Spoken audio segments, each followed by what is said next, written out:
Hey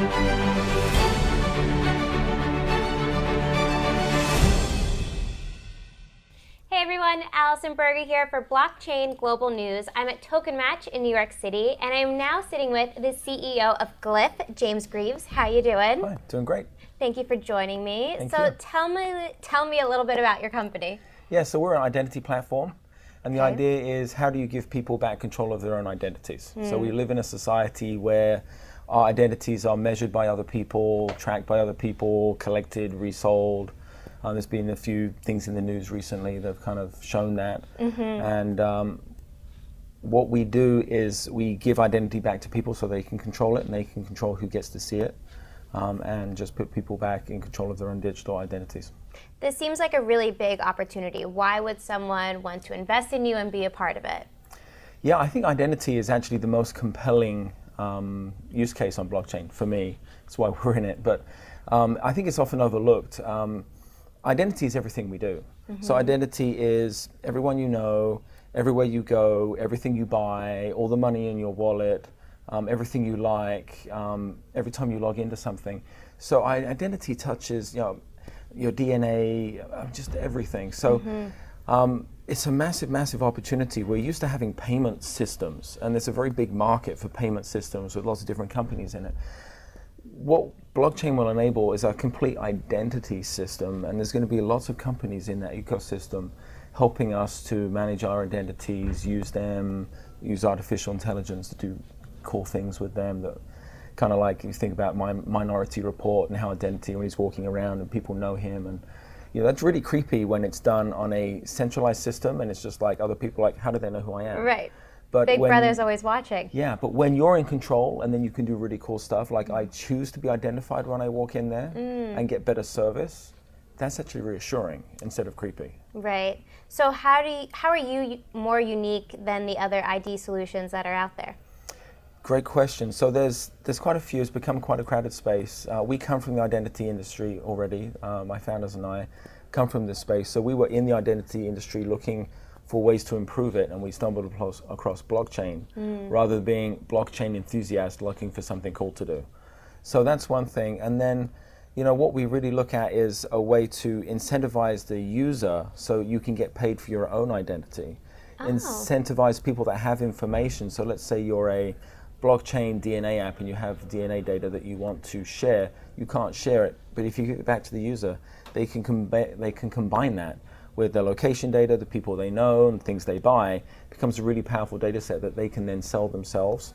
That's really compelling. And then we just got a fantastic team. Hey, sometimes that's all you need. Yeah, exactly. That's good. It's a good support system. Yes. So it seems like blockchain really made it all happen for you. Yeah, blockchain was kind of the missing piece on this because before blockchain, it's really hard to give identity to people and they share it without it being altered. So if you have a centralized system, someone else is controlling it, and there's some big data companies out there already, the largest technology companies in the world that already do this. And it's kind of not really trusted. So if you can decentralize it, that's great. But also, let's say I give you to put your driver's license online as a really simple example. It's not what we do, but it's an example of what the industry does. Then you can share that, but it needs to be trusted. And so the blockchain brings trust. So the decentralization and the trust are really, really powerful drivers of enabling this whole ecosystem. And what do you say to people that are worrisome about this trust? How do you give them the trust to have in you? Yeah, that's a great question. So decentralization is a big part, having very clear audit of what we're doing. But the other really interesting thing is the more that you control your own identity, the more you put in on your own identity, the more secure you are, not the less secure. Okay. Which is really counterintuitive. A little bit. But it's really easy for me to fake being you if I can get a picture of you, if I know your social security number and your mother's maiden name. I can do a lot of bad things, right? Open a lot of bank accounts and buy cars. My lips are sealed. Exactly. But if I have to prove, in order to prove I'm you, if I have to prove that I'm in a certain place with a certain group of people and that I buy the kind of things that I usually buy and I do things that are behavioral, location-based, and kind of big data enables some really interesting algorithms for this, actually makes you more secure.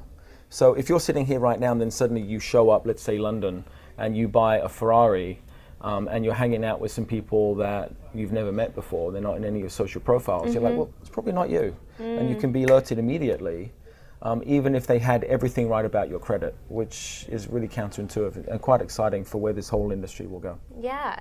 So how has TokenMatch been for you today? It's been wonderful, and we just really appreciate everybody putting this on, and we met some great people. You know, it's been a long week here in New York with Consensus Week and TokenMatch and everything. And it's been a great week for us. We met some really great new partners. What has the highlight been? Other than TokenMatch or inside TokenMatch? Either one.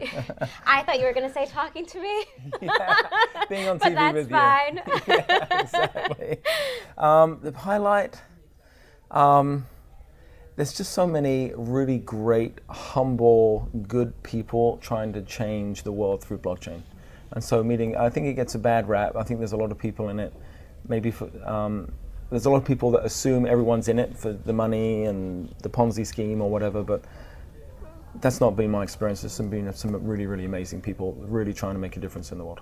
That's really nice to hear, and what a great note to end on. Thank you so much for spending some time with me. Thank you so much. So until next time, I'm Allison Berger for Blockchain Global News.